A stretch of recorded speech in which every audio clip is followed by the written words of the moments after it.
אתה בני הורים עבדים היינו אתה בני הורים הללו הללו הללויה הללו הללו הללויה הללו הללו הללויה הללו הללו הללויה הללו אל בקודשו הללו בקיאותו הללו בגבורותיו הללו כרוד לו הללו הללו הללויה הללו הללו הללויה הללו הללו הללויה הללו הללו הללויה הללו בתק השופר הללו בנבל וכינור הללו בתוף ומחול הללו במינים ותרודיו הללו הללו הללויה הללו הללו הללויה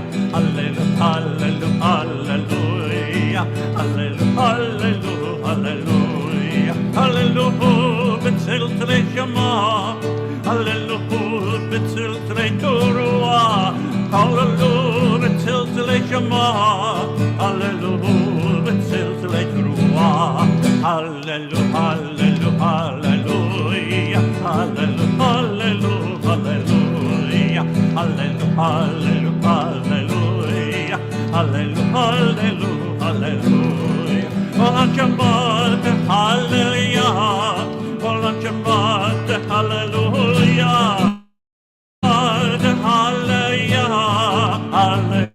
הללויה הללו הללו hallelujah hallelujah hallelujah hallelujah hallelujah hallelujah hallelujah ahadiho yeneveto yeneveto veto bekarov ahadiho yeneveto yeneveto veto bekarov ahadiho yibne veto veto bekarov ahadiho yibne veto veto bekarov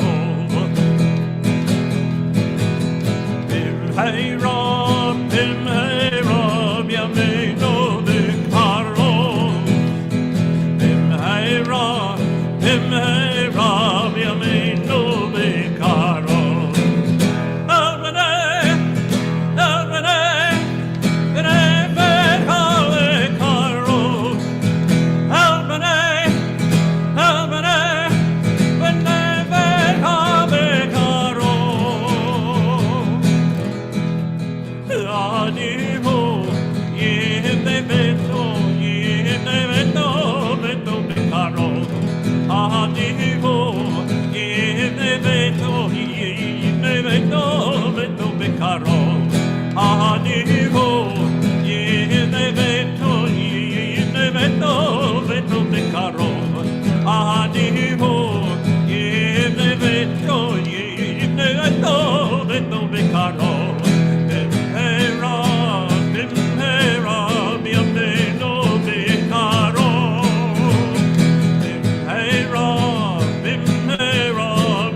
Shalom Chaverim and welcome to Diveri Geulah. This is a very special program that will take us through this entire week, during the week of Pesach, as we are commanded during this week to discuss the topic of Geulah, or in Hebrew, redemption. If you have not had a chance yet, please pick up my book, The Besorah According to COVID-19.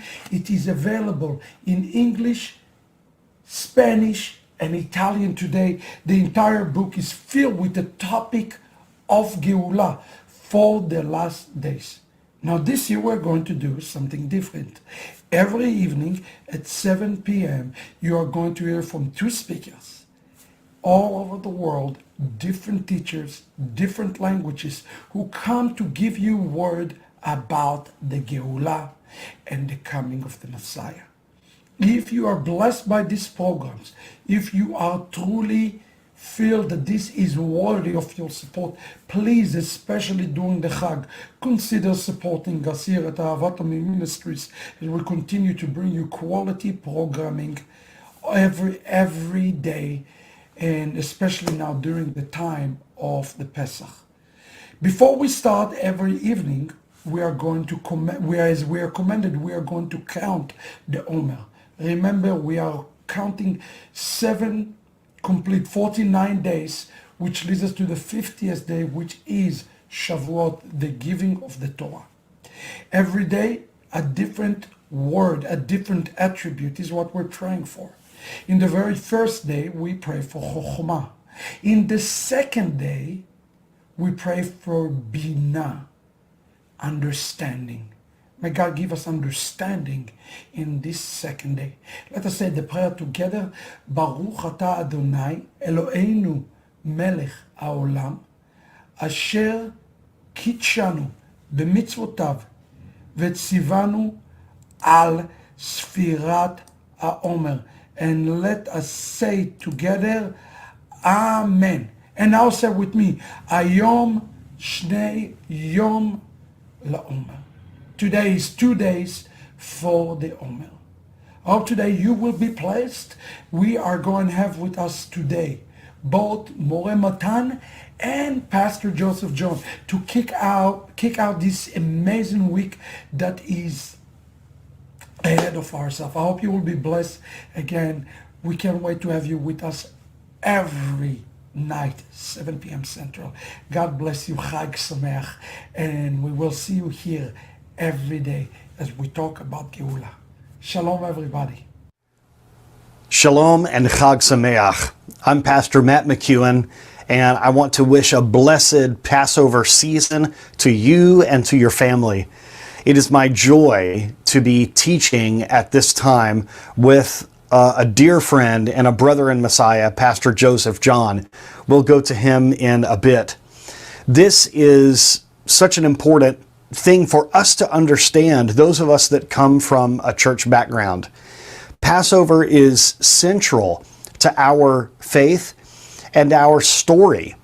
Passover is the story, of course, of the redemption of the Jewish people, the Israelites, from Egypt. But as we celebrate and commemorate the Passover, the festival of freedom, the rabbis tell us that you are to celebrate it as if you yourself were freed from the bonds of slavery, from the Egyptians. Not just that this was something that happened a long time ago to some different people, but that it is happening to you in this moment. And so it is ever present every single year. And as we have seen, Passover is a participatory holiday. It involves everyone. There are, of course, many readings, and even the children get involved. What is it about Passover that people from my background, the Christian background, need to recognize? What are some things that need to be pointed out to us? What are some misunderstandings that need to be corrected? These are things that I hope to address with you in my time. First of all, I want to say that Passover is a commemoration. It is a remembrance. And we must remember that the meal that Yeshua shared with his Talmudim, with his apostles, his disciples, the meal that he shared with them was also a remembrance. What do I mean by that? Well, the meal that Yeshua had with his disciples that the church calls the Last Supper was a remembrance in that it was a Passover-like experience, but it also is not taking place on the actual day of Passover. And because of this, there would not have been any lamb added. As Rabbi Bernstein is quick to point out to us, this is something that is a commemoration. Rabbi Shapira says that we should look at it like a remembrance. This is a time when he gave some very clear object lessons.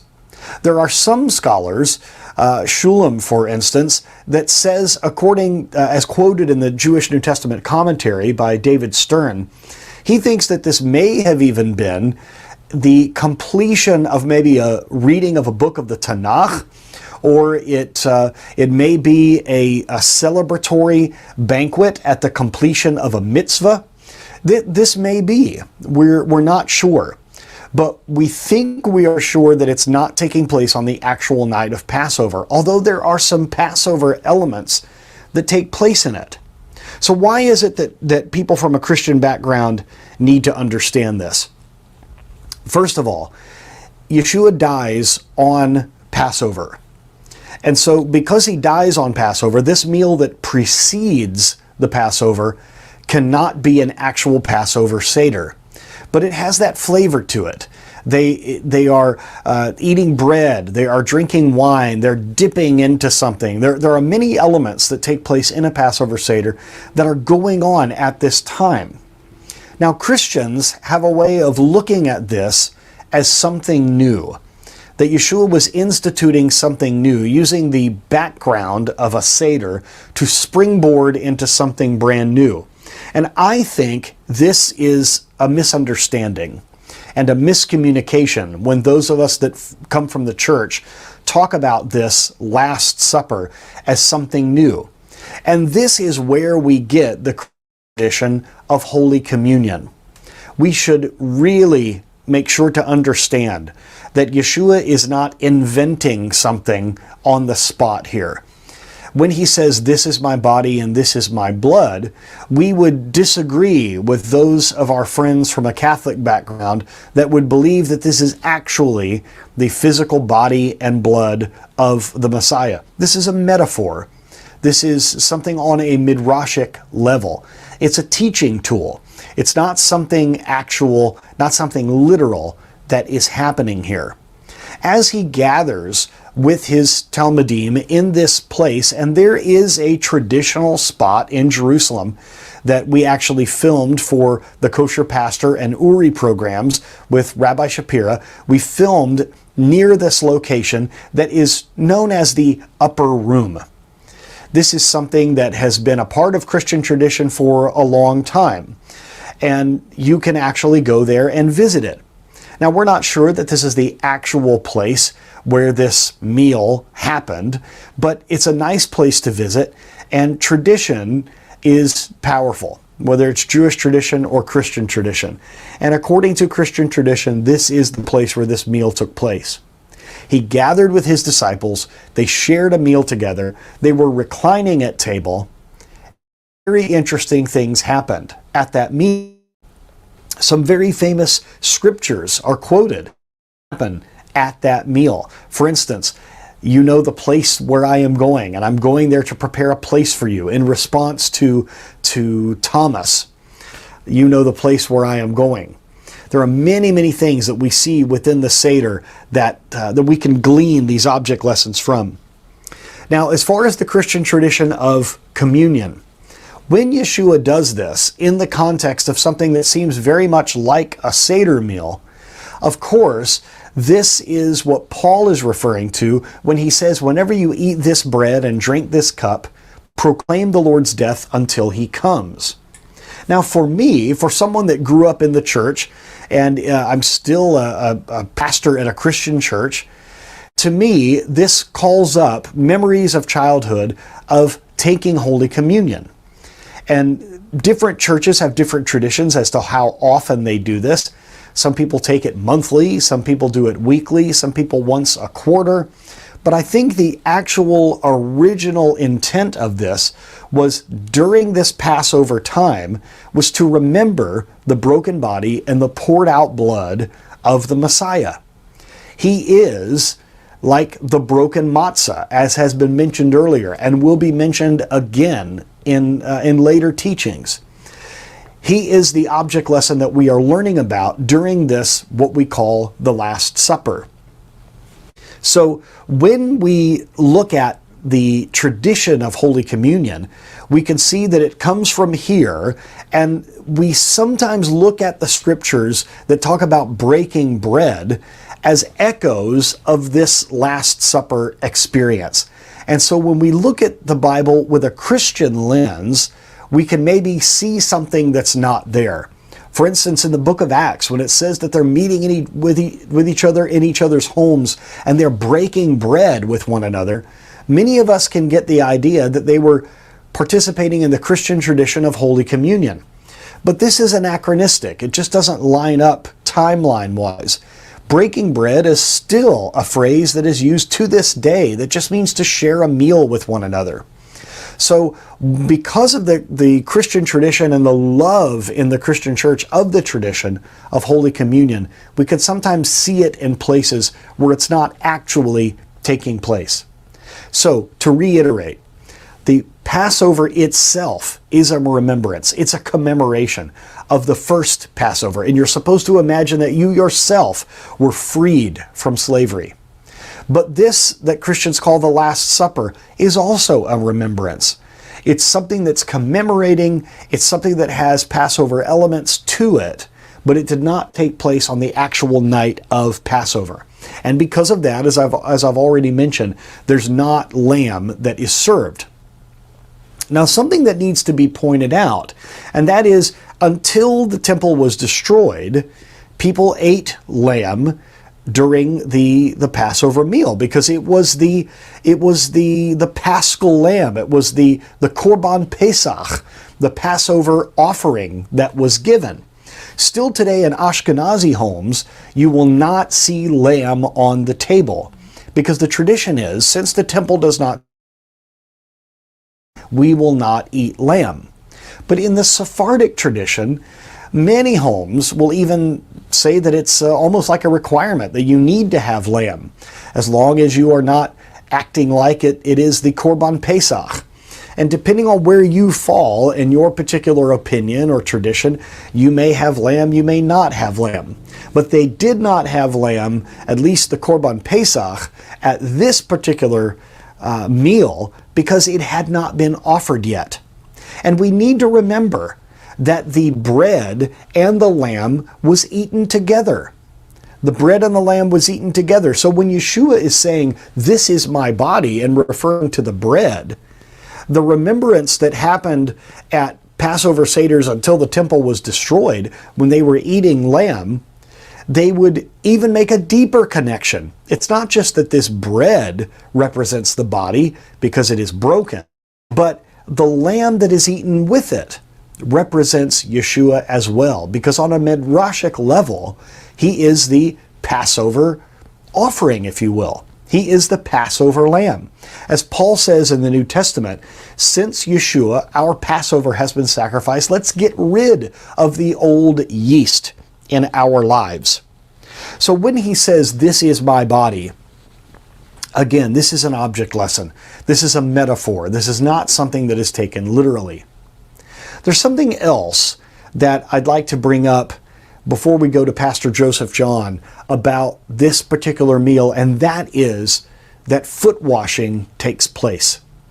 Now, this is obviously something that's very humbling, not only to do, but to have done to you. People's feet, it's a sensitive issue, and to have someone wash your feet, it's something that traditionally a servant would do. But to me, it calls to mind a story that happens even earlier in the Bible. Before I go there, I want to tell you about the church that I grew up in Indiana, in the Midwest of the United States, before I moved back to Florida with my family. My father was the pastor of a church in a denomination that one of their special things that they did, they called them ordinances, one of the things that they did as a denomination was foot washing. They, of course, participated in the Christian tradition of baptism and in the Christian tradition of communion, but also they had a third tradition of foot washing. And so a few times a year, there would be a special service where we would literally wash each other's feet. Now, many people in the Christian world have participated in services like this, and it has been a very humbling experience. It's been a blessing for people. If you've never participated in it, it definitely is an interesting experience. Now, Yeshua washes his disciples' feet, and that in and of itself we could talk about. We could talk about the servanthood aspect of it. We could talk about how he, as kind of their leader, this was odd that he is doing this act. But I want to go back even further in the Bible and make a bit of a connection here. Because the moment that he washes their feet is immediately after they are arguing about who is the greatest, who is the best. This is something that more than once his disciples got into arguments about who is greater than someone else, who is the best, who is the most prominent.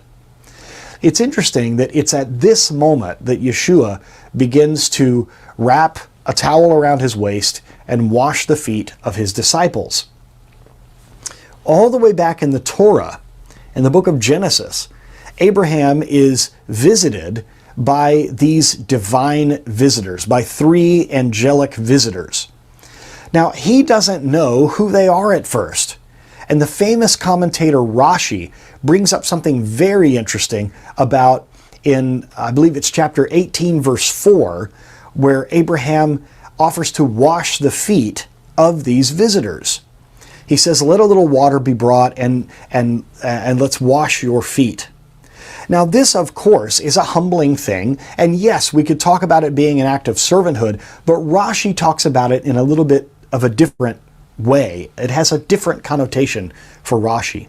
You see, there were cultures around Abraham at that point, if you can imagine this, that actually worshipped dust. They actually worshipped the dust of the ground, the dirt, and they would not apparently wash their feet because having this dust on their feet was looked at as some sort of act of worship.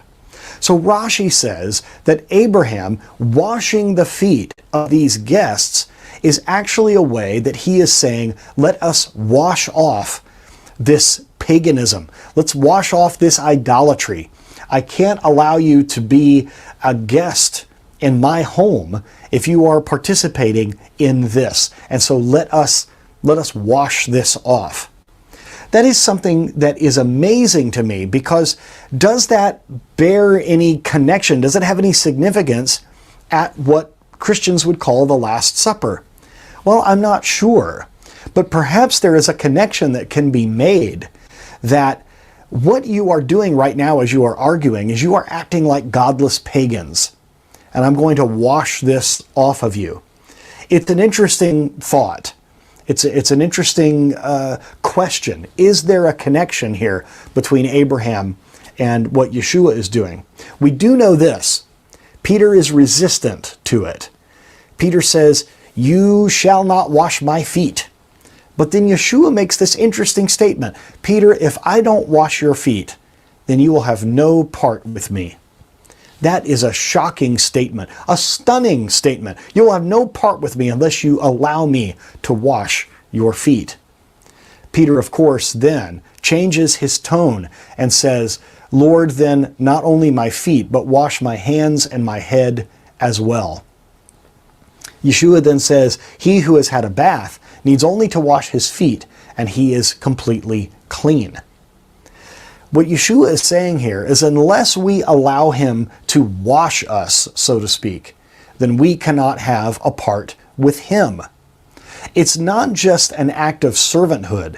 It was a symbol of the washing that needs to take place. What is it that is in our lives that we need to have Yeshua wash us of, to clean us of?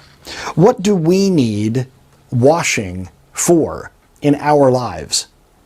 I will tell you, in this world, in the modern era, it has been discouraging to me in the last few years, the way that I have seen a rise in not only anti-Semitism, but just in a general sense, a hatred between different groups of people, different races of people, different classes of people, people from different nations, people of different nationalities or colors. It has been discouraging to me to see this hatred on the rise. And the reason it's been discouraging is the rabbis tell us that this is the reason that the Holy Temple in Jerusalem was destroyed. It wasn't for a lack of Torah knowledge. It wasn't for anything else, but for the sin of what's called sinat chinam, of baseless hatred. This is what Pastor Joseph John, my partner in this teaching, is going to be talking about, this baseless hatred.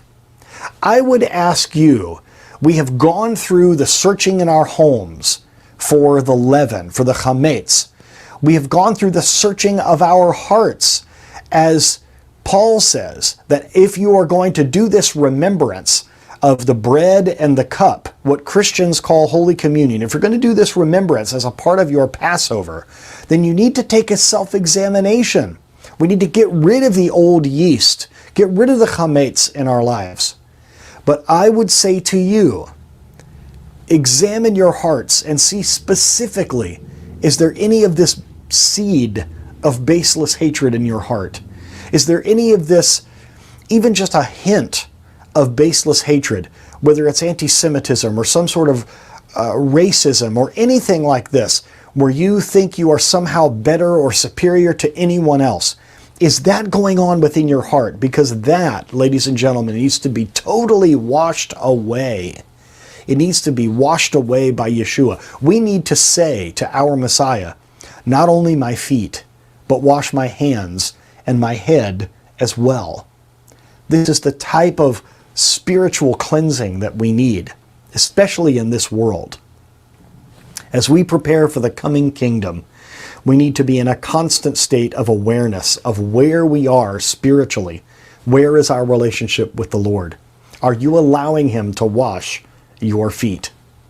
Shalom and Chag Sameach.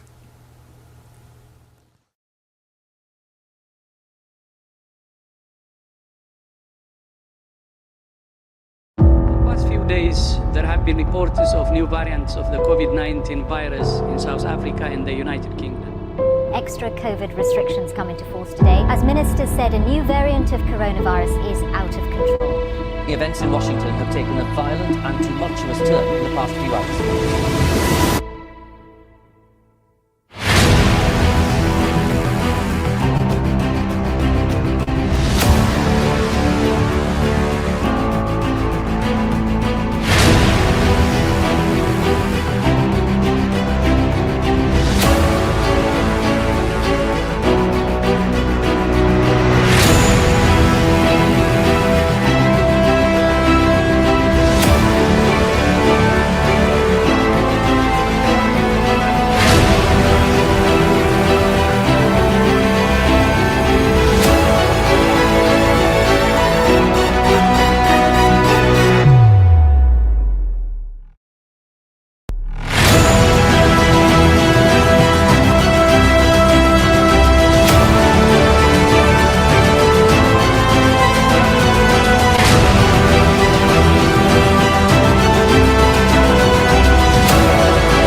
Shalom and welcome to Kehillat Bethlehem and Shuvu, India. To everyone who is celebrating this very special Chag of Pesach during the Chag of Matzot, I just want to bless you, I want to welcome you, and I want to say Chag Pesach Samayach. We are in the holy days of the Chag of Matzot. We are on special days. Those of you who have taken time to be part of a Seder, you would have observed a very beautiful connection of the Seder with the Mashiach. We here in India had a beautiful time of celebration, of vigilant watching, vigilant expectation, and more than anything else, a sense of rejoicing in our hearts this season. We just want to thank Hashem for bringing us to the season so that we can celebrate, so that we can thank Him. And more than anything else, we have taken time to remember the Messiah Himself during the season. This evening, during the festival of Matzah, I just want to take a couple of few minutes to talk about the Seder and how in the Seder we can see every element that is connected to the Mashiach. I want to remember the Messiah this evening. If you have been part of a Pesach Seder, you would have observed that every Pesach Seder, there are a lot of questions that are raised. And if that was not enough, there were more questions asked again and again. There was the Manishtana, where children would ask the 4 questions. They would either say it or chant it, depending on your community. The questions we need to ask ourselves this evening is, why are some of the rituals done the way they are done before we get into the Haggadah, the story of the Seder? If you remember, at the very beginning of the Seder, there was a performance of the urkats, which was the hand washing, which was done without a blessing. Then there was karpas, where we took a piece of celery or parsley or any other vegetable, and we would dip it in the salt water twice, and we had to make sure that our fingers also would be immersed fully into the water. And then we had the yakats, where we would break the matzah, the middle matzah, we would break it into 2. Also the dipping of the karpas, while we dip it today in salt water, originally it was done in vinegar. It was done in vinegar. And then we have the yakats, which was the breaking of the middle matzah. So the question is, what makes the performance of all these rituals so strange? Is that when this performance is done, there is no explanation to them. Usually in a Haggadah, depending on which Haggadah you follow, either Ashkenazi, Sephardic, Mizrahi, etc., there may be a comment on why we do certain things. We, as a community, we were using this Haggadah, Nisan to Nisan Pesach Haggadah from Ahavat Ammi Ministries. If you have not got your copy, you should go to pesach.shuvu.tv and download a copy which is free and available. The beauty of this Haggadah is that it not only leads us through the whole ceremony, but it has a very messianic commentary to each and every part of it, which helps us to connect each and everything to the messianic consciousness. Traditionally, most people say the karpas is done because we remember the salt water or the Yam Suf, the Sea of Reeds, crossing, so it recalls that. The middle matzah, the yakats, that's the afikomen that we get to eat later. Some may even put it on their shoulders. The hand washing without a blessing. There is no explanation in detail on why we do these things. And immediately after these three things are over, the Haggadah picks up on the Magid, or the preacher, who yells out with the broken part of the yakats, the middle matzah, and he says, Ha lakma anaya. This is the bread of affliction, or the bread of poverty that our forefathers ate in Egypt. Whoever is hungry, let him come and eat. Whoever is needy, let him come and celebrate Pesach. Now we are here. Next year, may we be in the land of Israel. And we conclude by saying, now we are slaves. Next year, may we be free men. So it is from there we proceed to ask questions surrounding the mystery of the broken matzah that is connected to the ambiguous rituals of the Seder, the urkats, the hand washing, the karpas, and also the breaking of the matzah. So if your mind is still fresh from last night, if it is fresh, for those who are not part of the Seder, you should get a copy of the Pesach Haggadah from Nisan to Nisan Haggadah, or ask someone. You need to be part of a Seder. It's such a powerful thing. This is something our master and rabbi was part of. And before he died on that very particular year, he said that as often as you eat this bread and drink this cup, do this in remembrance of me. So for us as believers in Messiah, the Pesach table, the Lord's table, the Pesach Seder is such a very important event that we can partake of.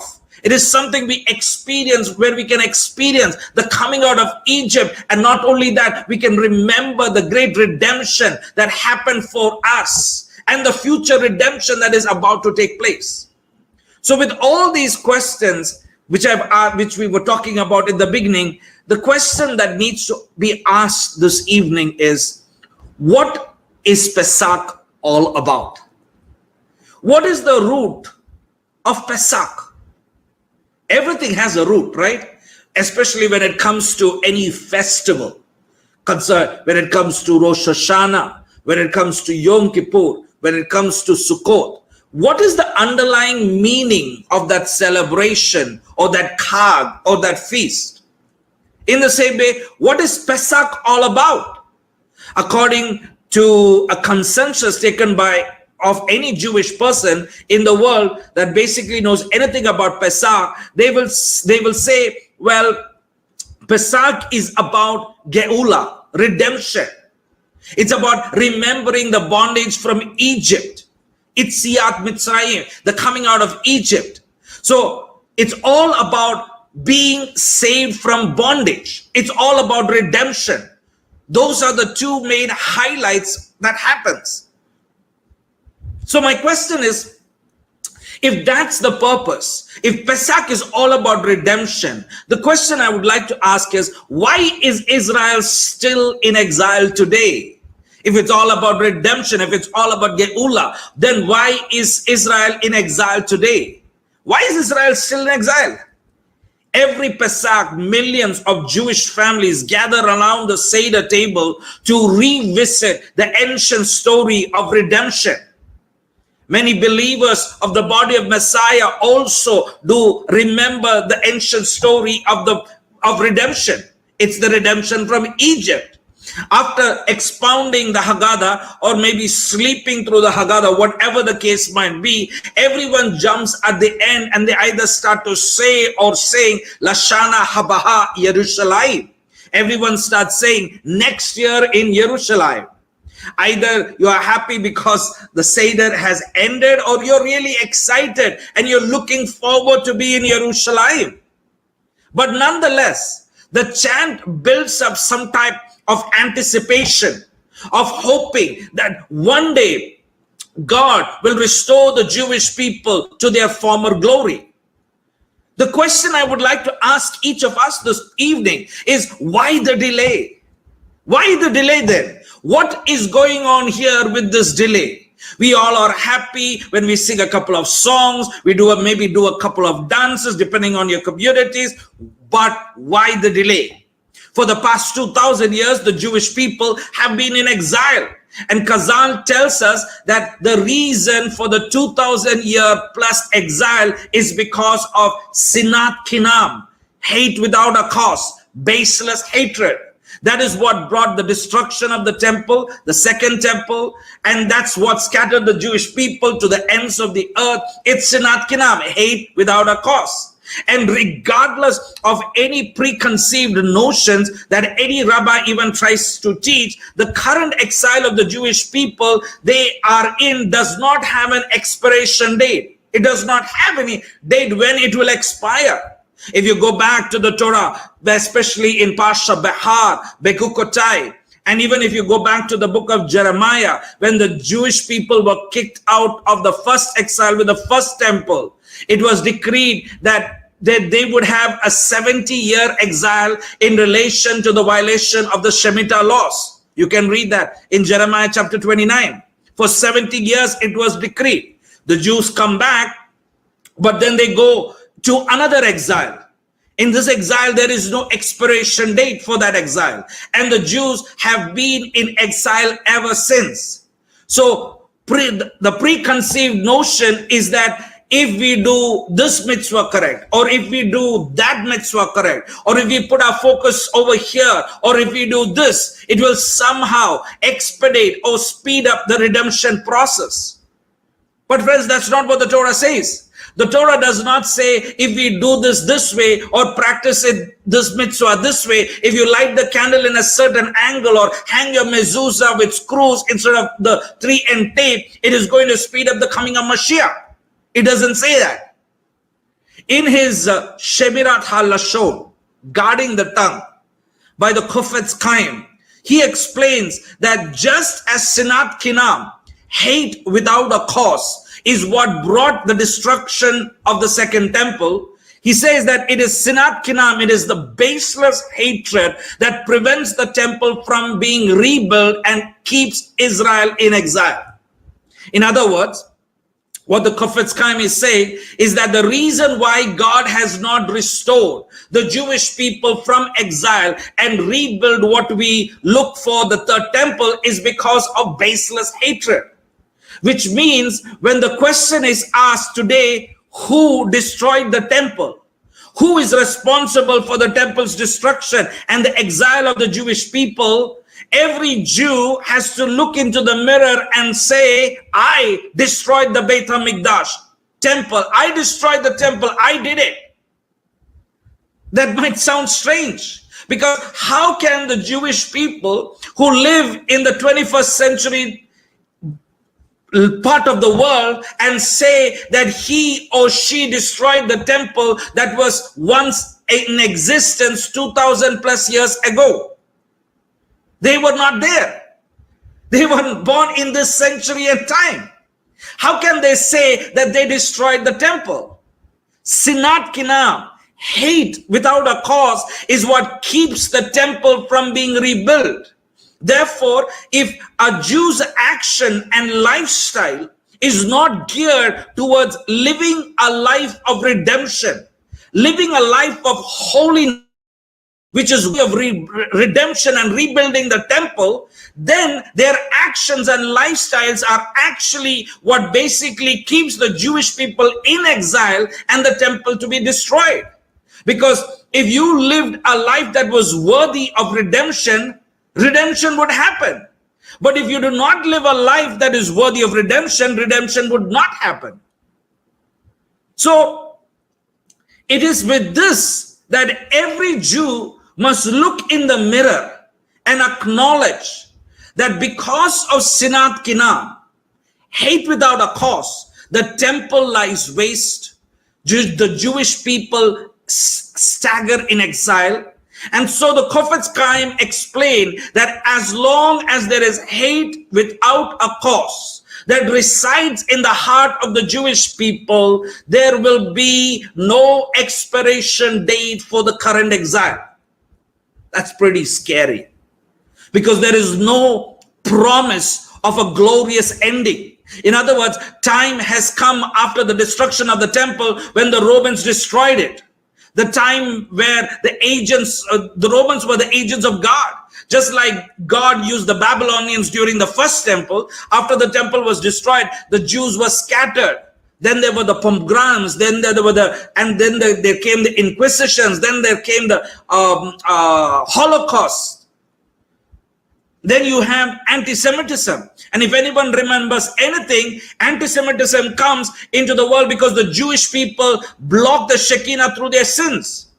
As I pointed out this before, when you go around nations, for the nations we see, the nations have tornadoes, or they get earthquakes, or hurricanes, or droughts.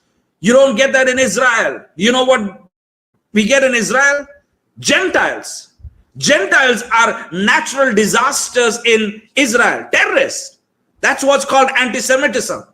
Why? Because when you block the channel, you cause a blockage in the divine channel of God's presence from coming down into the world. The Jews are supposed to be like the sprinkler heads that actually radiates God's presence out to the nations. But if there is no flow coming through the pipeline, it is all blocked up. And you have this problem. Chaos starts to evolve. So Chofetz Chaim says that as long as hate without a cause resides inside the heart of the Jewish people, there is no expiration date for the exile. And that means possibly another Holocaust can happen, or another pogrom can happen, or another Inquisition. That is something Jewish people do not want to hear about, or the nations also don't want to hear about. But somehow we feel that we are safe. We are living in this 21st century lifestyle in this part of the world. Friends, I just want you to know, just look at the world around you. And if you still think that you are safe after all these years, I mean, this is what they said in Germany too. This is what they're telling in all the nations right now. You're safe. So while Sinat Kinam, the Hebrew word Sinat Kinam basically means baseless hatred. This is what it literally translates as hate without a cause.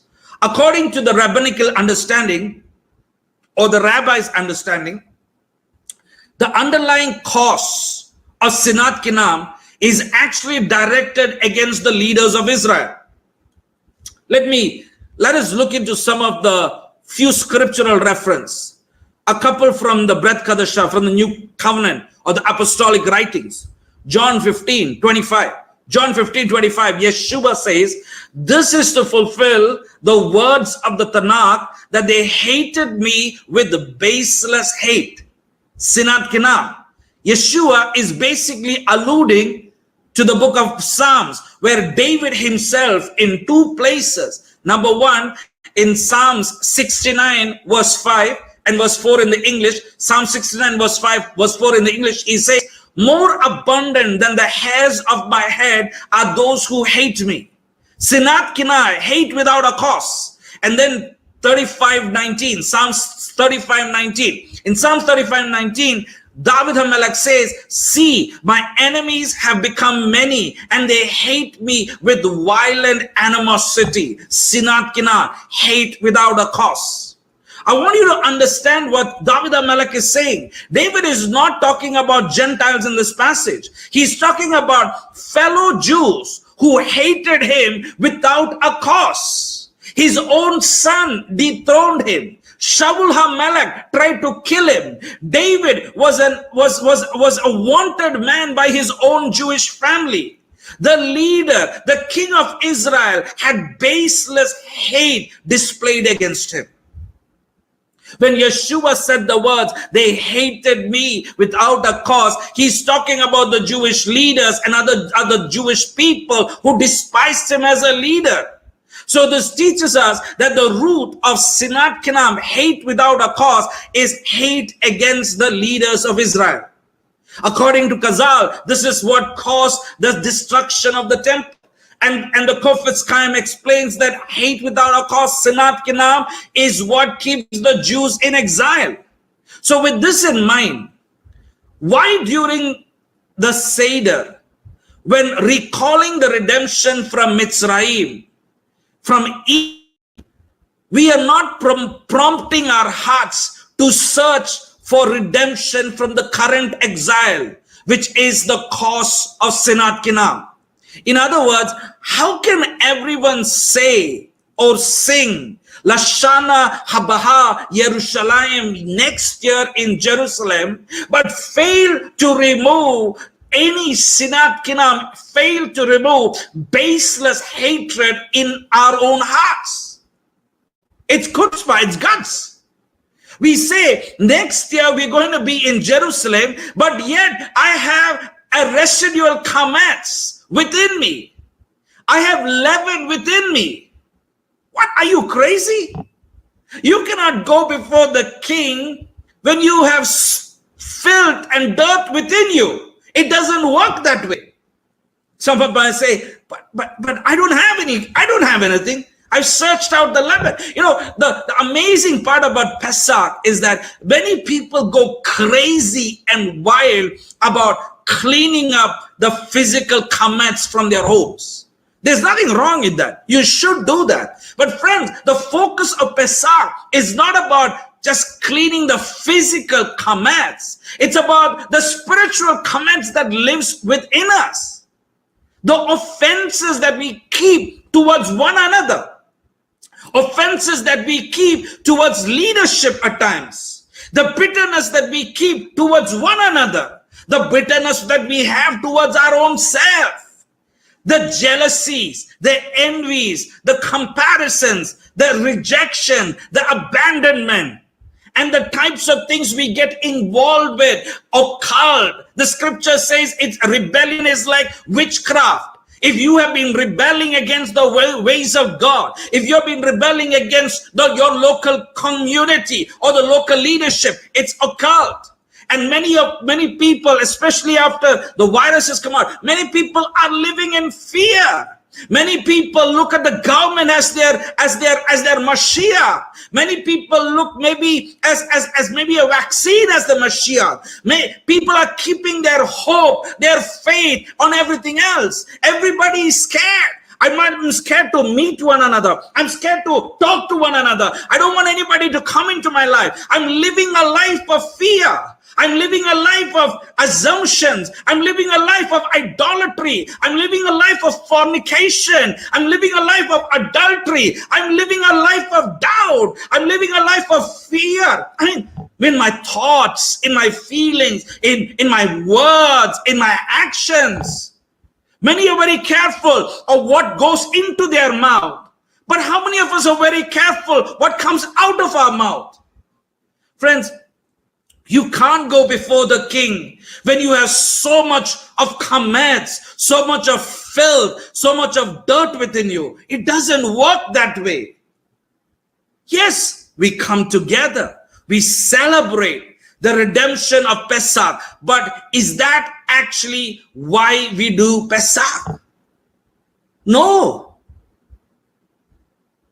That is just some of the highlights of what happens during a Pesach Seder. But that's not the underlying cause of why we do Pesach. Passover is supposed to prompt us to do some searching about what is the real message of redemption. As I pointed out in the Haggadah, we read, now we are slaves, next year may we be free men. Let me ask you a question. Who wants to be free? Anyone? Everyone wants to be free. Everyone wants to be Bene Kurim, free men. So why in the Haggadah do we say, now we are slaves, next year we maybe be free men?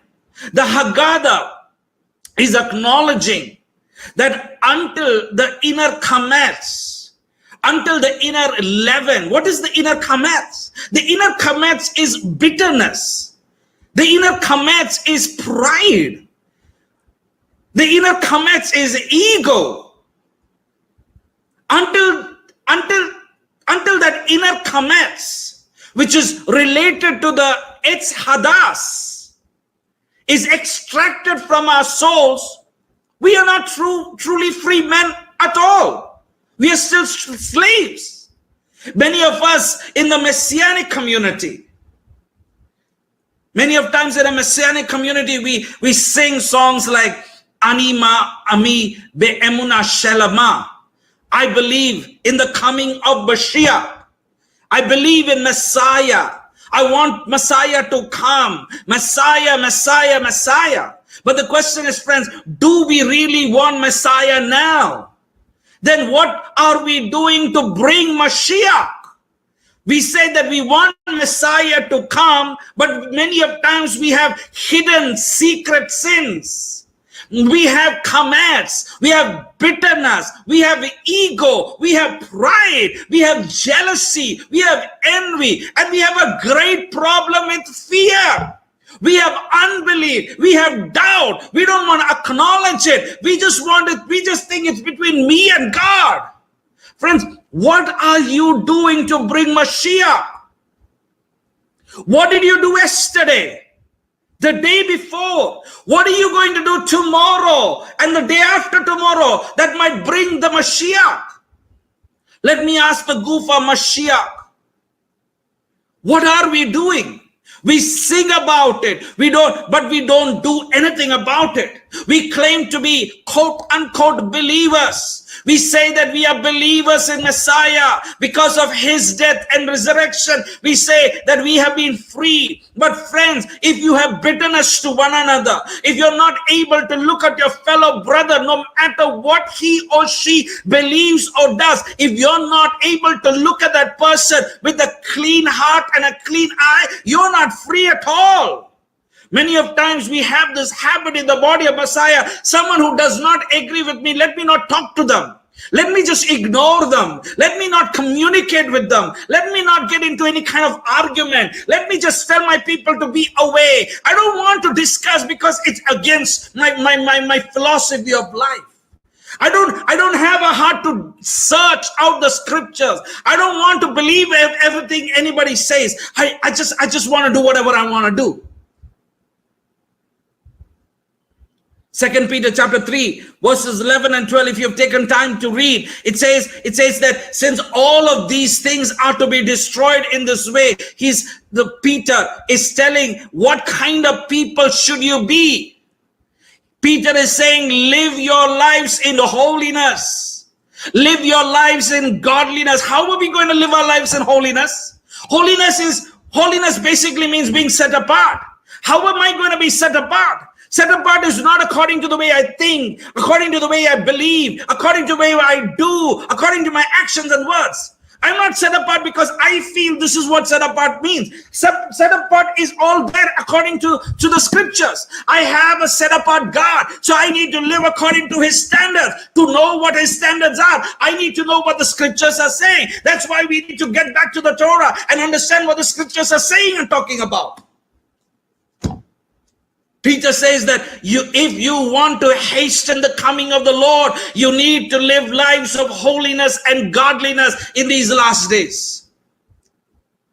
So it's the same guiltiness of the regular Jewish community that celebrates Pesach and sings next year in Jerusalem. It's the same guiltiness the body of Mashiach also have. We have the pride, we have the chutzpah, we have the guts to say that we have the Mashiach, but our lives are not aligned with the Messiah himself.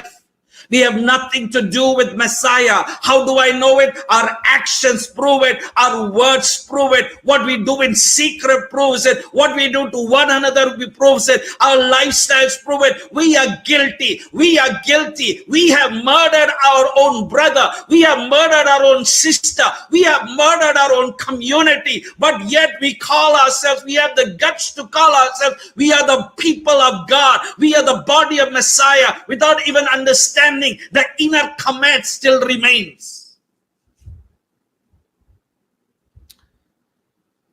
I believe the main reason why people's hearts are not searching for an answer about how to be redeemed from the current exile is because they have overlooked the lost secret of the Seder.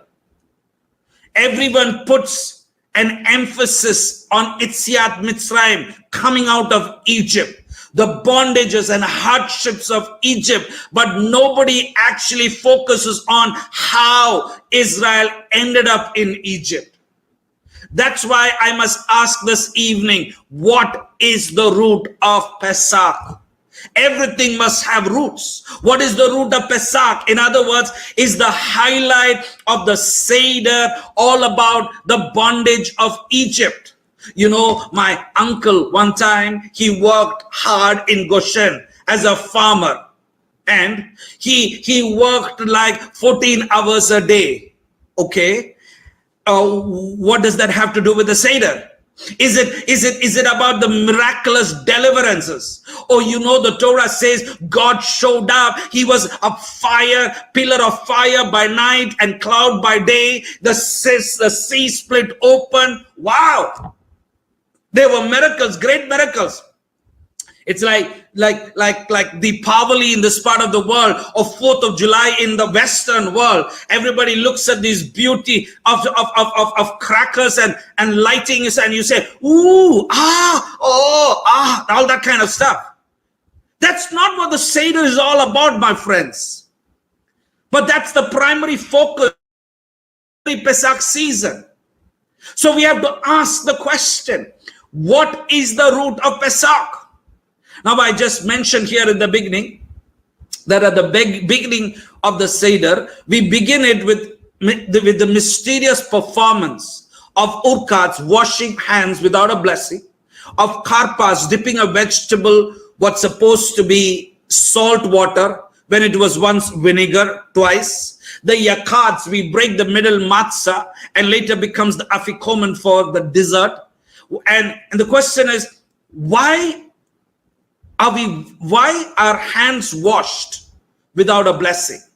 We do it later during the Seder, but at the later part of the Seder, we recite the blessing of the Netilat Yadayim.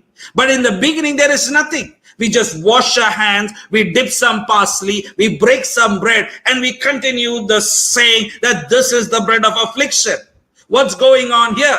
If you go to some observant Jewish communities and ask, what's karpas? What is this karpas business? Like when we were talking about karpas in our community, someone said, you know, it's like kar and pas. It's like karpas. He's trying to help us understand how to pronounce karpas. He said kar and pas. So some people, so if you go and ask observant Jewish communities about what a karpas is, some of them would say, you know, when I was a kid, karpas was an acronym for carrot, radishes, parsley, celery. That's what it means. But that's not correct. It's very cute for kids. But people who teach kids that is because they were never taught what the actual meaning was. So the question is, what is karpas? The word karpas is derived from two words. Of course, you know what? It's there in the Messianic commentary. So if you have not got a copy of this Haggadah, Nisan to this, is one of its kind. It's not, it is a traditional commentary. It is a traditional Haggadah, but it has a Messianic commentary to it. So it's worth your time. Get a copy of it. So the word karpas is derived from two words. The word karpas is first derived from ketonot pasib. Anyone knows what ketonot pasib is? Not a possum that goes out in your yard. Not those kind of animals. Like the one in the movie Ice Age, if you watched. Ketonot pasib, anyone heard of it? You should have. It's there in the Bible. It says in the Torah, in Genesis chapter 37 verse 3. Genesis chapter 37 verse 3, it says, Vayasa lo ketonet pasib. He, Yaakov, made Yosef a ketonet pasib, a tunic. The word karpas is a reference to the coat of Joseph. We dip the karpas in remembrance of Joseph's brothers who dipped his ketonet pasib, his tunic, in blood. As I mentioned, karpas is made of two words. Pas, which means stripe, is derived from Joseph's coat. pasim, stripes. Pasim is related to the coat of many colors which was given to Joseph by his father. The word car, what does it mean? Did they ride a car down to Egypt? The word car, kaf resh, comes from meker, literally meaning sail. It means sail, a sail. Joseph was sold. So we dip the karpas as a reminder of the sail of Yosef, Mekeret Yosef, when his ketunet pasim and his tunic was dipped in blood. The root of Pesach, the root of going down to Mitzrayim, the root of going down to Egypt is not because of the miraculous deliverance and all the supernatural miracles that were performed. It's not about bondage. The whole root of Pesach, the going down of Mitzrayim, going down to Mitzrayim to Egypt is because of the selling of Joseph, Mekeret Yosef. Why did Joseph's brothers sell him? Listen to what the Torah says in Genesis chapter 37 verse 4. Genesis chapter 37 verse 4. It says over there, Vayiru Ekav. His brothers saw that it was him whom their father loved the most, so all of his brothers hated him. Sinat Kinam, hate without a cause. All his brothers hated him. And so the underlying cause of the Pesach is Sinat Kinam, hate without a cause. And Chazal explains this was the climax of the destruction of the second temple. And as the Chofetz Chaim, as I mentioned here before, says, it is Sinat Kinam, hate without a cause, is what keeps the Jewish people. I would say it's not the Jewish people, even it is even the body of Messiah in exile with no expiration date. So you can say that I am part of the body of Messiah, but you are still in exile because you have hate without a cause in your heart. You're not able to look beyond your theology, your doctrine, your belief systems, and understand and help your brother or sister in the body of Messiah. So in other words, Sinat Kinai, hate without a cause, just did not just start 2,000 years ago. It started 3,700 years ago, close to 4,000 with Yosef. What's also unique is that in many Orthodox communities, there is a custom that right after you do the yakats, you break the middle matzah, which becomes the afikomen. You wrap it in a napkin, and what some people do is that they toss it on their shoulders. They put it on their shoulders and they walk around and they do a little show, and they say, this is how our fathers went down to Egypt. Real cute. We went down to Egypt schlepping something that resembles the afikomen. This custom is based on a Talmudic practice that when the temple stood during the Kurban Pesach, the offering of the Passover lamb in the temple, the people would toss the Kurban Pesach on their shoulder and they would say, Tios, Tios, we are carrying our Kurban Pesach like Arab merchants. Now, as strange as this custom is, what in the world do Arab merchants have to do with Pesach, let alone Kurban Pesach? What is this strange custom that is done in temple times and that it even translates today in some sayers by putting on afikomen on the shoulder and say, just like temple times, just like when we went to Egypt. Where does this custom come from? Like everything based in Judaism is, if it doesn't come from the Torah, then you can't trust it. So the question is, where in the Torah are Arab merchants described as schlepping relating to Pesach, which represents the descent of going down to Mitzrayim? Genesis 37:27. Genesis 37:27. It says, Yehuda speaks up. Let us sell him, the Mekir.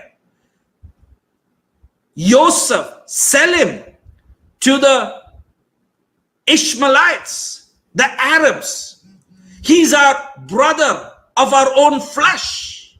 So here, the afikomen on the shoulder is all related to the sale of Joseph. The karpas is all about the sale of Joseph. The Joseph is a type of the Mashiach. Chazal, the sages explain that the sin of the selling of Joseph was much more detrimental than the sin of the golden calf. In other words, the reason why Israel experienced this exile in the very first place is because of hate without a cause, that they sold Joseph to the Gentiles. In most writings, they all agree on the same thing. Israel's exile, even the violation of the Torah, the destruction of the first temple, everything was based upon the violation of selling Joseph. Proof of that can be found in the Torah itself, when the Torah records in Pasha Miketz, Genesis 41 through 44, the interaction between Joseph and his brothers. The Torah doesn't call Joseph's brothers Joseph, Joseph's brothers. They don't even call him they don't even call him Bnei Yaakov, the sons of Jacob. Rather, it refers to Joseph's brothers as Ha-Anusim, the men. Now Israel in the Torah, in the Tanakh, in rabbinical writings are called Ha-Adam, which refers to Adam. They were referred to like a complete man. The nations, the Gentiles, are always called either Anosh, which basically means frail, mortal, or they are called Gever, but they are never called Adam. Only Israel is called by the name Adam. But here in the Torah, when Joseph interacts with his brothers, the Torah does not call Joseph's brothers as Akav Yosef. It doesn't call them as Bnei Yaakov, the brothers of Joseph or the sons of Jacob. It says Ha-Anusim, the men. It's there in Genesis 43. What does it mean? What it means is that basically, because Joseph's brothers cut him off, in the eyes of God, because of Sinat Kinam, in the eyes of God, because of hate without a cause, in the eyes of God, because Joseph's brothers cut him off, they were not related. In other words, when we have hate without a cause, one to another with our brothers and sisters in Mashiach, in the eyes of God, there is no relationship with me and him. So God allows the Jewish people to remain in exile because of this hate without a cause. By calling Joseph's brothers as Ha-Anusi, the men, indicates that Joseph's brothers did not consider Joseph as their brother. That is why they sold him. That is what same thing that has happened to many of us in the body of Messiah. We have sold one another to one another. We have betrayed one another. We have been so rude. We have been so cruel. We have just behaved like our brothers, or our Jewish brothers. We are no different from them. Just like they are in exile, we may have the Mashiach, but we are also in exile. How many of times we have sold one another, my friends?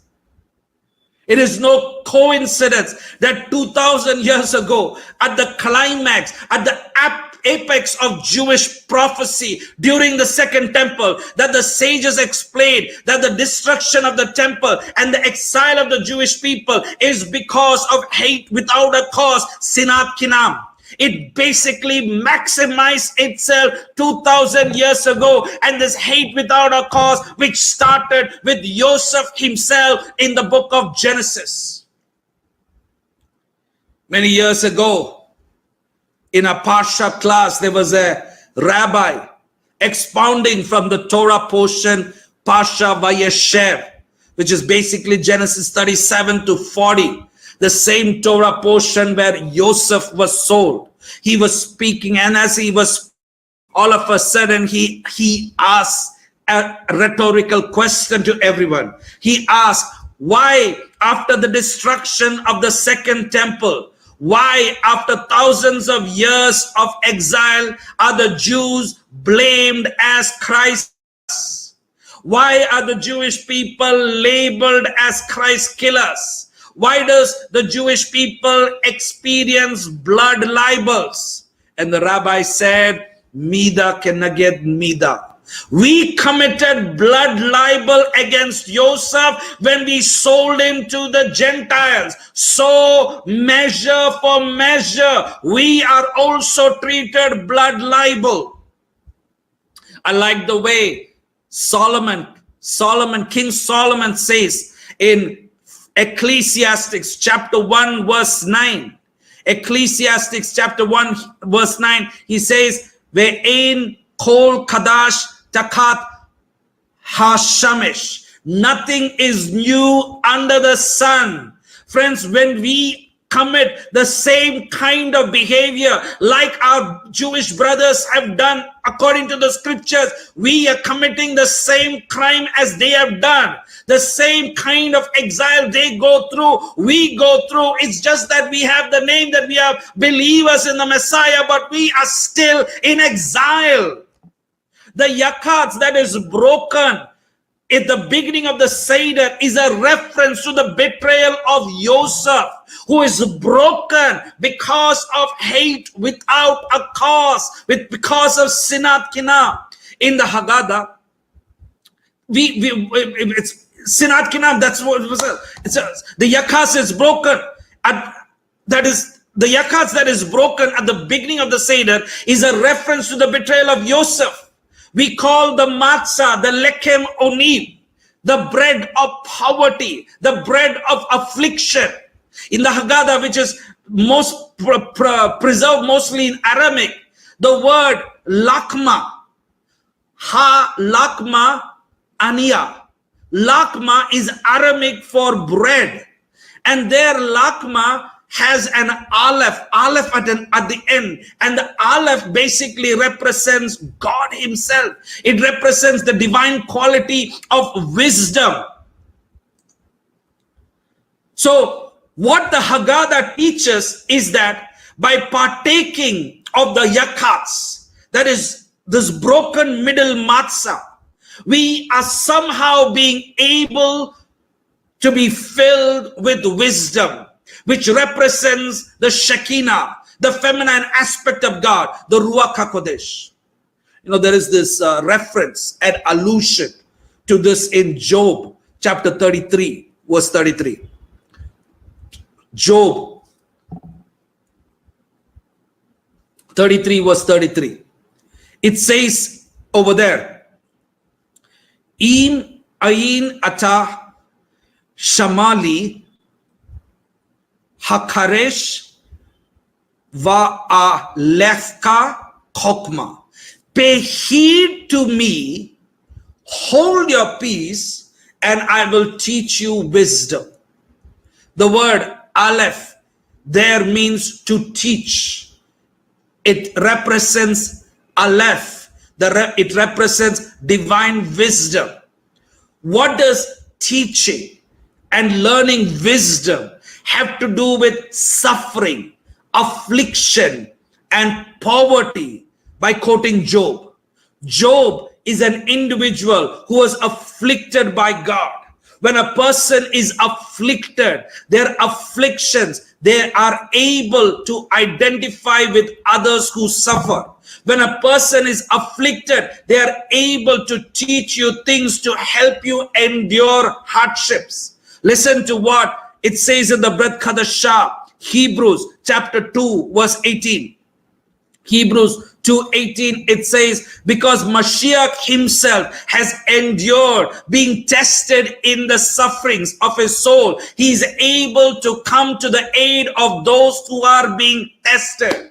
And later on in Hebrews chapter 4, verse 15, it says that we don't have a Kohen Gadol who is unable to sympathize with our weakness, but one who has been tempted in every way, but is without sin. One who has known affliction, truly appreciates the value of deeds of benevolence. So by eating of Mashiach's affliction, we are invested with God's presence. How is Mashiach associated with matzah when Mashiach was never there in Mitzrayim? Because Mashiach is what we call Mashiach ben Yosef, the suffering Messiah that resembles Joseph. And it is through Mashiach's affliction we are invested with God's presence. So at the Seder table, when we raise up the lechem onim, the bread, and we say, this is the bread of affliction, all who are needy, come and eat. Let us put that in perspective in the way Yeshua tells us in John, the Gospel of John, chapter 6, verse 35. What did Yeshua say? John 6:35, Yeshua said to them, I am the bread of life. Anyone who comes to me will not be hungry. Anyone who believes in me will never be thirsty. This is why the Haggadah urges all who are hungry to eat of the broken matzah. All who are hungry, let him come and eat, it says. Let him come and eat. This is called the bread of poverty. Yeshua later on says in the Gospel of Matthew, in the Besorah of Matthew chapter 11, verse 29. Matthew 11:29. Messiah says, accept upon yourself my yoke and learn from me. Learn from me, for I am humble and poor in spirit, and you will find a resting place for your souls. The word in Hebrew, ani, poor in Hebrew, is one of the names for the Messiah in rabbinical material.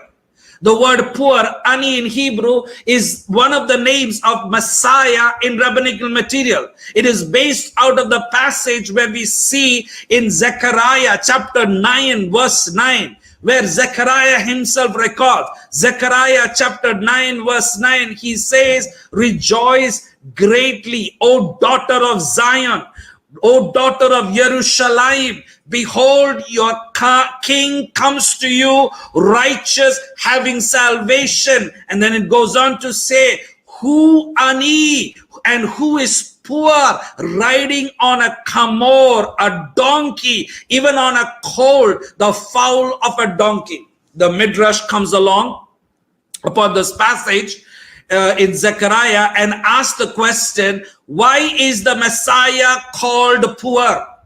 Why is he being called poor? The Midrash says, because he suffered all those years in prison while the sinners of Israel were mocking him.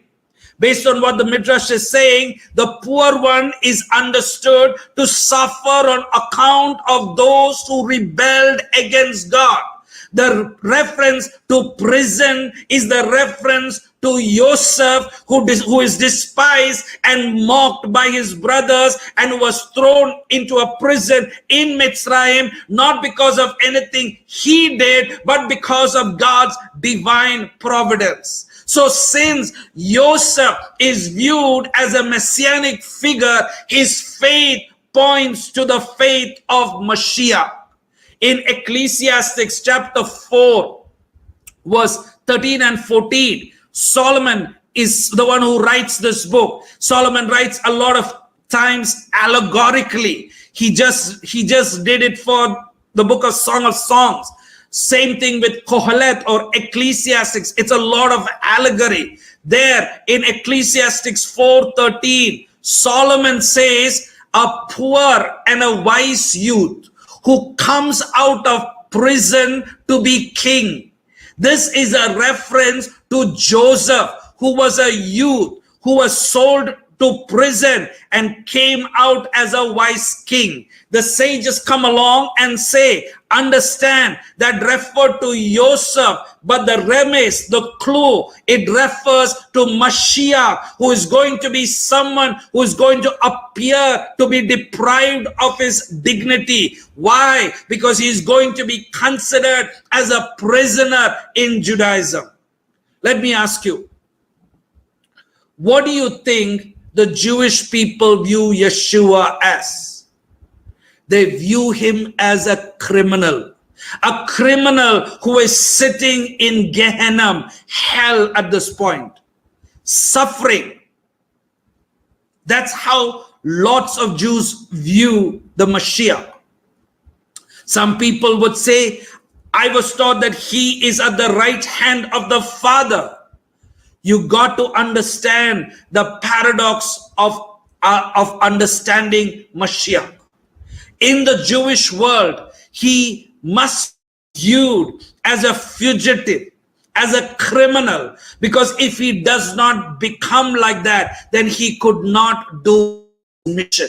So when people toss the afikoman on their shoulder in relation to the Arab merchants who tossed Joseph on their shoulder, it teaches us that while Joseph may have gone down to Egypt in chains as a prisoner, mocked by his brothers, he came out as a king to bring salvation to the Jews and to the entire world at that time. So too, Mashiach was broken. He was sold to the Gentiles, went down to the grave, which represents prison, and he was deemed as some type of failed Mashiach. But the scriptures say he rose 3 days later with the keys of death to bring salvation to the Jews and to the entire world. The reason why we don't say a blessing during the urkats, the hand washing, is because what we are saying indirectly is that we are getting ready to do a crime and our hands are innocent of it. How do we bless Hashem for something like that? The brakot or the blessings are only done to bless God for good things. Joseph was sold. Mashiach was sold. The hands are washed. Nothing is said. There is no blessing for that because we are doing something that is not good. We are selling righteous individuals. Immediately after we wash hands, the hand blood is dipped. We then break the bread. This is why there is complete silence on these three performances in the Haggadah. 3 of them. So Joseph was sold to Egypt. Mashiach was sold to a form of Egypt in his day. In Sefer Zerubbabel, the Midrash, there is a vision described over there. Zerubbabel saw the vision of a despised and wounded man. And this despised and wounded man spoke to Zerubbabel in this vision. This is based upon a rabbinic midrash. And Zerubbabel said, his words comforted me. And I asked him, what's the name of this place that you are in? And he said, this is the greater Rome in which I am imprisoned until the end. I am locked up in Rome. This is why in the Talmud it says in the Tractate Sanhedrin that Mashiach is in Rome as a Mitzora, as a leper. So Sefer Zerubbabel says, when I heard this, what Mashiach was saying that he is in Rome as a prisoner, he says that I covered my face. And he said, I heard you are Mashiach of the God of Jacob. And instantly, when he recognized who this leper was, he recognized this leper was none other than the Mashiach. Sefer Zerubbabel say, instantly when I said that, when I acknowledged, when I said that you are Mashiach, you are the God of Israel, instantly I saw the beauty and the salvation glowing from him. What the Midrash is saying as greater Rome is a reference my brothers and sisters, to Christianity. All throughout rabbinical literature, Rome is called Edom, the name of Esau, which refers to Christians. The sages and the rabbis, they're not against Christians as per se. What they're trying to say, they're talking about Christianity as a system. They're not talking about any individual. They're not talking about any church. They're not talking about any bishop or pastor. They're talking about Christianity, quote unquote, as a religion, as a system. What the rabbis and the sages acknowledge is that Mashiach is going to be found in Rome, just like Moses was found in Egypt. His identity is going to be changed just like Joseph, but that is where salvation is going to come out of. Just like Joseph in Egypt was hidden, his identity was hidden, his clothing was Egyptian. There came a point after some time, his brothers, he revealed himself to his brothers from out of Egypt, from out of Christianity, from out of Rome. Mashiach is going to reveal himself to not only the Christian brothers and sisters, but to his Jewish brothers and sisters. The Christian brothers and sisters will recognize that Yeshua, the Messiah, is the Jewish Messiah, and my brothers in Israel will recognize that he truly is our brother. Just like Joseph told his brothers, Ani Yosef, Mashiach will say, I am Ani Mashiach. So to a rabbinic mind, Messiah is there because he was condemned as a criminal. Joseph is there because he was condemned as a criminal. But what the Jewish people didn't realize is that they were just acting out their part in God's divine plan of salvation. Because when you go back, the purpose of the bread of affliction is to recall the affliction of Egypt. But if we go back to Pasha Lek Lekah in Genesis chapter 12 to 17, especially to the passage in the covenant of paths in Genesis 15, God told Abraham in advance, your descendants are going to go down to the land. God does not fill him up on everything, on why they are going to go down there or how they are going to go down there. They are just going to end up there, is what he says. But when we read the story unfold throughout the Torah, through different Torah portions and pashiyot, you see God deliberately set everything up for the Jews so that the Jewish people could be the light, or lagoyim. Every aspect on the page, every part of the page, as you see in the scriptures from Genesis onwards, is the story of the Mashiach being written. That it is his nature that one day he would be sold into exile in order to be a source of salvation for the entire world and Israel. And the only way, friends, to come exile, the only way to come out of Egypt, you know how? It is through the Mashiach. The only way to remove hate without a cause is through the Mashiach. That is why I keep telling from the very beginning, we need to realize how dangerous it is to have hate without a cause while we claim that we are believers in the Mashiach. How detrimental, how disastrous it is for the body of Mashiach to say, I have the Mashiach, but I have hate without a cause, not to anybody else, but to my own brothers and sisters. And out of that, we show hate without a cause to Messiah's brothers and sisters. This is why the Haggadah says, now we are slaves. Next year, may we be free men. Bene Kurim. I don't know about you. I'm not trying to be anyone's slave. Not a slave to the world.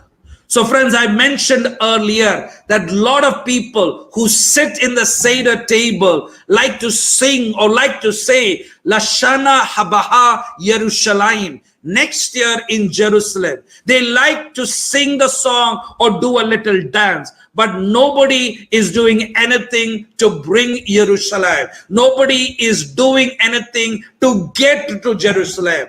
What about us? What about you? What about me? We wait for Mashiach. We look for Mashiach. What are we doing to bring the coming of the Mashiach? That's the question that we have to ask. If we think that God is on autopilot, that he will decide when Mashiach comes, yes, he surely will decide when Messiah comes. That's true. But my brothers and sisters, our actions can actually promote a response from God. The question is, what are we doing? What are you doing to speed up the Geulah? What are you doing to speed up the redemption process? What are you doing to speed up the coming of the Mashiach? Do we just get up and sing some songs and do a dance? What is our day-to-day activity like in what we do? Let us remember the root of Pesach is all about remembering the sale of Joseph, which is a foreshadow of the Mashiach. Do you and I, on a day-to-day basis, do we transgress the goodness of God's mercy displayed in Messiah through our sins, where we can crucify him over and over again, as it says of Hebrews? We can't bring him up like a sin offering. We can just, we just use him as a get out of hell free card. Why? Because we have taken the grace of God very lightly. And if you have taken the grace of God very lightly, my brothers and sisters, I want you to know you are abusing the system which God has placed. Very clearly in the apostolic writings, it says, the grace of God gives me the ability to say no to sin. The grace of God is not so that I can continue in my sin. The grace of God is so that I would say no. No to sin, no to my evil ways, no to my wicked thoughts, no to my evil profane words, no to my evil actions, but to live a life of holiness, but to live a life of being set apart. How do I do that? I do it when I do what the scriptures tell me to do. So we have to ask ourselves, what are we doing to be a face of redemption? What are our actions and our words doing?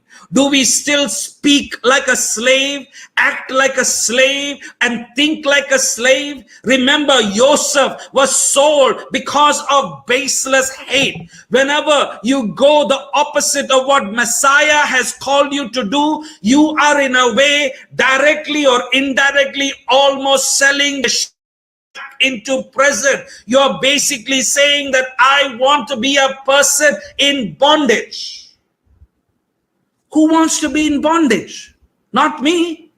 I don't believe anybody wants to be in bondage. The Haggadah acknowledges, and that's the crazy part. It's right there in the front page of the Haggadah. It acknowledges that until the inner chametz, the inner leaven of the tree of the knowledge of good and evil is removed, is extracted, people are not free men. Israel will not experience redemption. So the question is, how do we experience freedom? As Yeshua says, he says over there in John chapter 8, verses 34 to 36. John chapter 8, 34 to 36, Yeshua says, I say to you, anyone who commits sin is a slave to sin. The slave does not remain in the house forever. Only the Son does. So if the Son makes you free, you are free indeed. You are free sons. Then understand in emet, understand in truth that you are free indeed. So friends, what I would like to ask here is, what are you doing that is preventing the coming of the Mashiach. Our sins, our bitternesses, our unforgivenesses, our hate without a cause to one another, causing a delay. We learn here the mystery of the Haggadah is that the urkats, the washing of the hands, the karpats, the yakats, the breaking of the middle matzah, all of that is a silent way of acknowledging the sale of Joseph, which was a shameful thing, a very shameful thing. In most Jewish communities today, those things are largely overlooked. People go through the Seder, it's like it's a ritual. And the sad part is, even in Messianic communities, it is. If we just go through it as a ritual, only to hurry up to sing a couple of good songs about next year in Jerusalem. But what are you doing in the meantime to speed up the process of redemption? How can they know if they don't have the truth? You who know the truth, what are you doing to bring the light of the truth to them?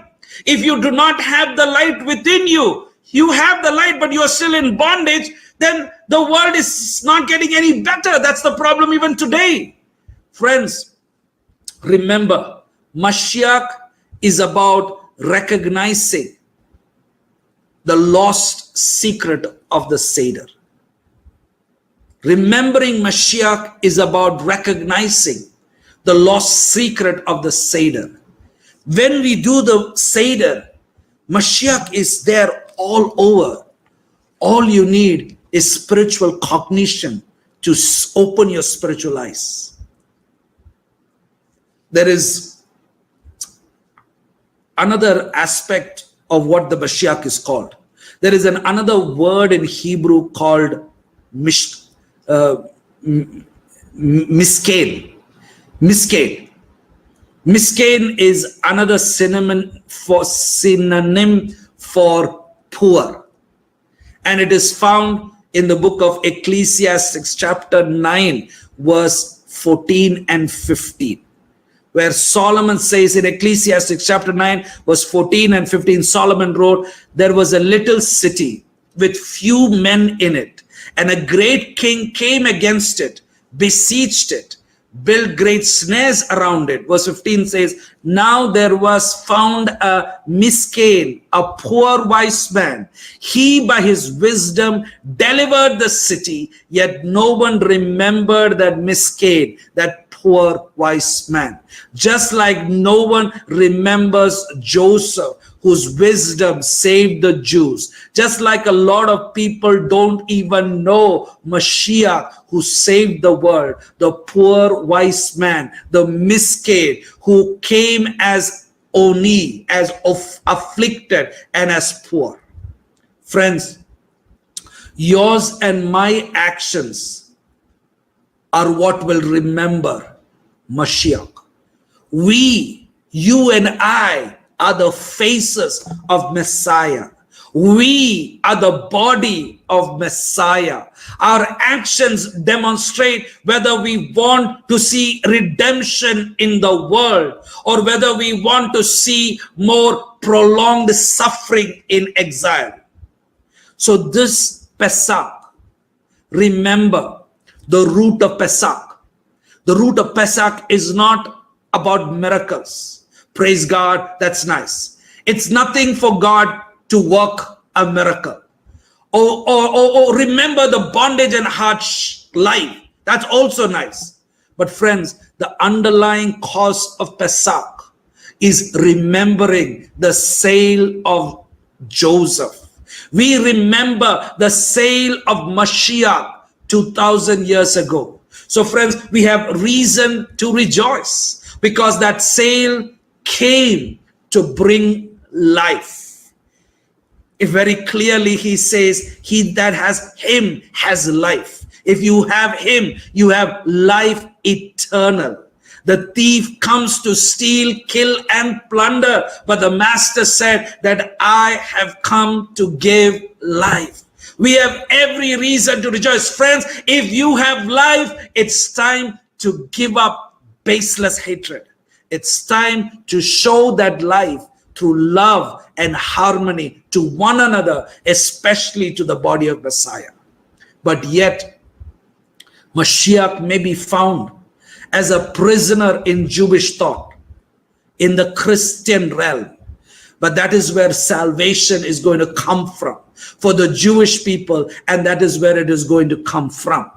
So you and I, my brothers and sisters, are emissaries. We are the Gufa Mashiach. We are the body of Messiah. We need to be the ones to speak about redemption. How do we do it? We do it by living a lifestyle that is worthy and not talking about it. It's not about the talk, it's about living it. Just like Peter says in 2 Peter chapter 3, verses 11 and 12, what does he say? What kind of people should you be? You should lead holy and godly lives as you wait for the day of God and work to hasten its coming. That means I'm not just living, I'm going to do something to hasten the coming of life. So in other words, Peter is saying, living our lives in holiness and godliness, and by doing so, we are looking forward and we are hastening, or we are speeding up the coming of Mashiach. So friends, I urge you all, this Pesach season, this Chag HaMatzot, really search for any residual comments, ego, bitterness, unforgiveness, pride, and leaven within you. Really search and ask the Mashiach to help extract it out of you so that you may be presented as an unleavened bread before the King. Amen. May you all have a wonderful holiday. May it be a holiday of growth. May it be a holiday of redemption from exile. May we come out of Egypt and our old mindset, and may this time be a holiday of memory, because in the memory lies the redemption. May the God of Abraham, Isaac, and Yaakov bless you and keep you. Chag, Kasher, Vasamayach, be well and be strong.